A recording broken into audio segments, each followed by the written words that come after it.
In a town devastated by a mysterious virus outbreak, a family has been hiding inside a fallout shelter for 301 days, and they believe they're the only survivors left. Ray and Claire always remind their daughter Zoe to never be loud, never lose control, and never leave the shelter because beings known as breathers could kill her. One morning, Zoe wakes up after having a nightmare about the breathers and hides under the bed. When Claire checks on her, Zoe says it's her talking doll who is scared, so Claire takes her to see Ray to calm her down. As they walk through the shelter, the shadows make Zoe nervous, but it's just Ray moving around. 031, he assures that they're safe and plays a little game they share called Report, during which he tells him the details of his watch to confirm nothing has happened. Zoe is still worried about the entrance, so Ray lets her climb the ladder leading to the hatch. The girl checks all the locks and chains until she's finally sure everything is fine, and then returns to her parents. Afterwards, Zoe adds another mark on the wall counting that they've been there and chooses a can of peaches from breakfast. Although it's not like they have many options anyway, the water pump doesn't seem to be working, so Ray has to open it up and handle some stuff inside to make it work again. Suddenly Zoe says the food can is empty, and a closer look reveals a hole on the side. Claire and Ray check the pantry and discover 12 cans have been emptied, equaling 2 weeks of rations. As they throw them all away, they conclude a rat must have sneaked in through the air duct. Zoe is worried that the breathers could come in too, but her parents explain the air duct is too small for them. Claire then announces they'll have to start eating less, and Zoe complains because they're already eating very little. They end up having beans for breakfast, and Claire keeps complaining about the situation. She hates that she can't play outside, that she doesn't have any friends, and that she doesn't have anything. Ray immediately scolds her and reminds her she has her parents, which is more than the people who died on the day of the outbreak. It's not a good life, but they're at least alive. He calls each mark on the wall a miracle. After breakfast, the family plays a board game together. Ray closes Zoe's eyes with gentle fingers and makes some noises as he tells a story to make her imagine they're back in town eating ice cream. This brightens Zoe's mood. Later, Ray and Claire discuss the situation in private. Claire is worried because they've already lost of weight, so Ray says he'll go outside to get food if necessary. When Claire tries to point out how dangerous that is, Ray distracts her with a kiss, and they end up getting dirty as quietly as possible while Zoe is in the other room playing cards. After they're done, Ray falls asleep and has nightmares about the day of the outbreak. Sometime later, while playing the board game with Claire, Zoe wonders if they truly are the only survivors left, so Claire takes the periscope they built and lets Zoe take her outside through the air duct. At first Zoe is excited, but the result is pretty sad. The town is nothing but a wasteland, and she gets startled by a bird. She is relieved to see the shelter hatch really secured and concludes they truly are the only ones left, but Claire reminds her sometimes the truth is hidden from them. Suddenly Zoe sees something moving and discovers the rat eating from another can in the pantry. They wake Ray up and he immediately takes out his dagger. As he carefully approaches the rat, when he's about to strike, the rat runs away and knocks over one of the lamps. Ray goes after it and his dagger gets stuck on the floor, but luckily Claire grabs a wrench and smashes the rat before it can escape. At that moment they notice that the lamp's flames are spreading on the table. Ray touches the glass and realizes what'll happen, so he pushes his family back right before the lamp explodes. A big fire starts on the table and burns the board game, so Claire has to keep Zoe from trying to retrieve it. While Ray struggles with the water pump again, Claire hides Zoe in the corner and grabs a big piece of cloth to try to put out the flames. Zoe joins her to do the same with her jacket, and after lots of effort, Ray finally makes the pump work again. The water puts out the worst of the flames, then Ray starts hitting the table with a cloth too until it breaks. On the ground, it's easier to keep the fire from spreading, and they eventually put it out. The room is now pitch black and Claire rushes to turn on another lamp. The couple panics when they don't see Zoe, but luckily they find her under the bed. Zoe cries and explains she's scared because the smoke from the fire is leaving through the air duct, meaning the breathers will see it. A flashback then shows what happened the day of the outbreak. Ray and Claire had been preparing breakfast when suddenly Zoe told them the neighbors were moving. The parents were confused by this and looked outside to discover their neighbors frantically loading their car to leave. Ray and Claire asked what happened and the neighbor couple refused to answer, but their son Joey explained some government man said a virus in town made people bad. Before he could say more, his parents took him away in the car. On the street, other cars were rushing away as well. At that moment their breakfast accidentally activated the fire alarm, which is why in the present Claire is reminded of that day. Ray points out it's almost nighttime, so hopefully it'll be too dark for the breathers to see the smoke. Just in case, he uses the periscope to look outside and is horrified to see lots of smoke marking their spot. Claire freaks out and Zoe cries, saying her nightmare is coming true. Ray reminds them it's, for 30, important to stay calm and that even if the breathers do see the smoke now, by the time they get there the smoke will be gone. They've searched the area before and never found them, so Ray doesn't think that will change now because the shelter is well hidden. Unfortunately, Claire realizes something. The smoke will be gone, but it leaves ash behind. She wants to go to the surface and clean off the ash before they're found, and Ray agrees they have no choice. Zoe wants to come along too, but Claire forces her to stay. Ray and Claire take off the chains and open the hatch for the first time in months. While the couple cleans the ground, Zoe decides to grab the periscope to watch. A shadow suddenly startles her, but it's just her parents.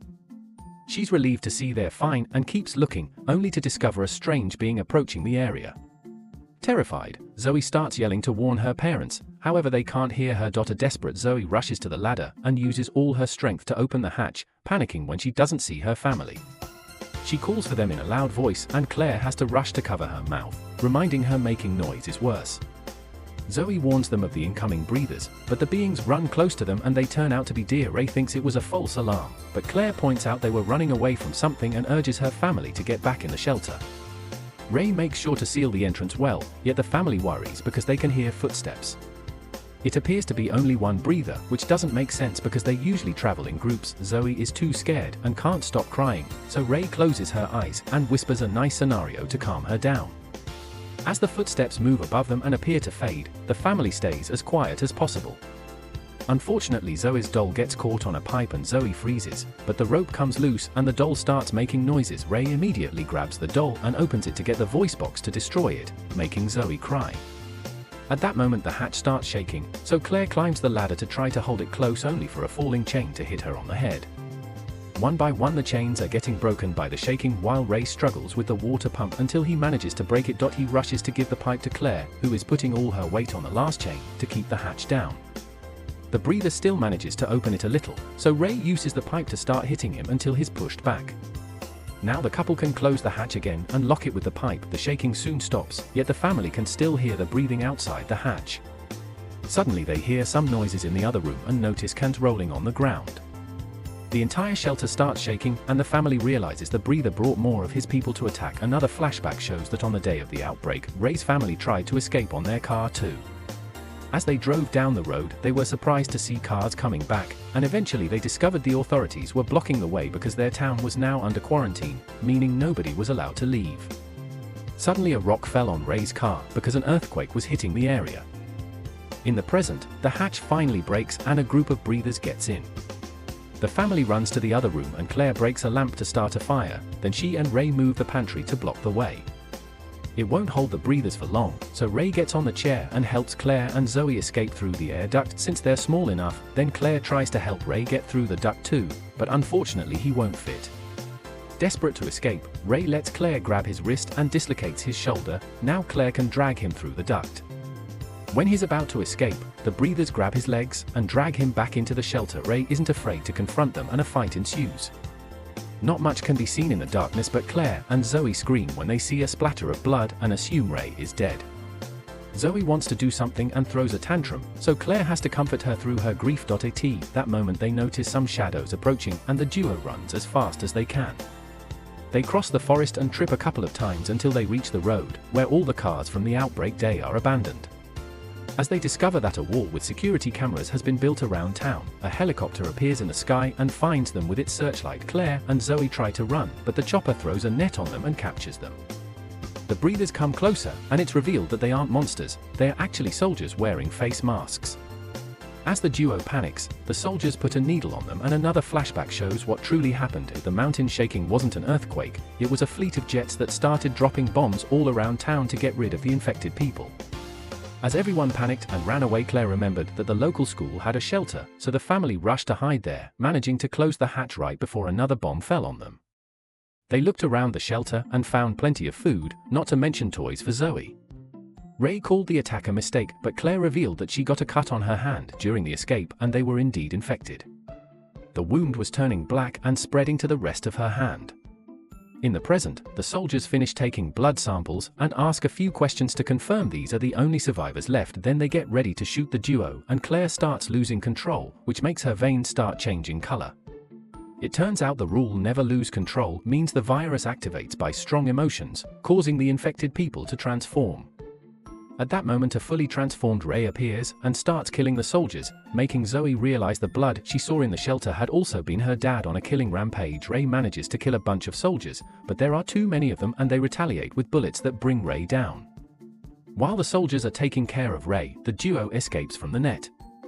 Zoe hides in a car while Claire allows her body to transform and starts killing soldiers as well. Like it happened with Ray, she manages to kill a bunch of them, but the last one shoots her leg to make her fall. When he's about to shoot her head, Zoe also transforms and starts beating him up before removing the mask. She wants to kill him, yet Claire stops her because she doesn't want her daughter to be a murderer. Zoe is out of control and attacks her mother, who recites the rules and uses calm words to help Zoe cancel the transformation. Afterwards Zoe wraps up her mom's wound and asks about the last soldier, so Claire says they shall let him on the ground so the virus can take him. Then they check on Ray, who closes his daughter's eyes one last time before dying. At that moment the helicopter appears again and the duo runs to hide inside the SOAR system. While they carefully sneak around, they're startled by something moving in the darkness, but to their shock it's Joey. The boy reveals there's a group of survivors living in the 1008 sewers and Claire and Zoe can join them. As they climb down to meet them, Zoe sees the sunlight for the first time in months and counts 302 miracles. Make sure to subscribe and turn on notifications so you can watch more videos like this. Thanks for watching.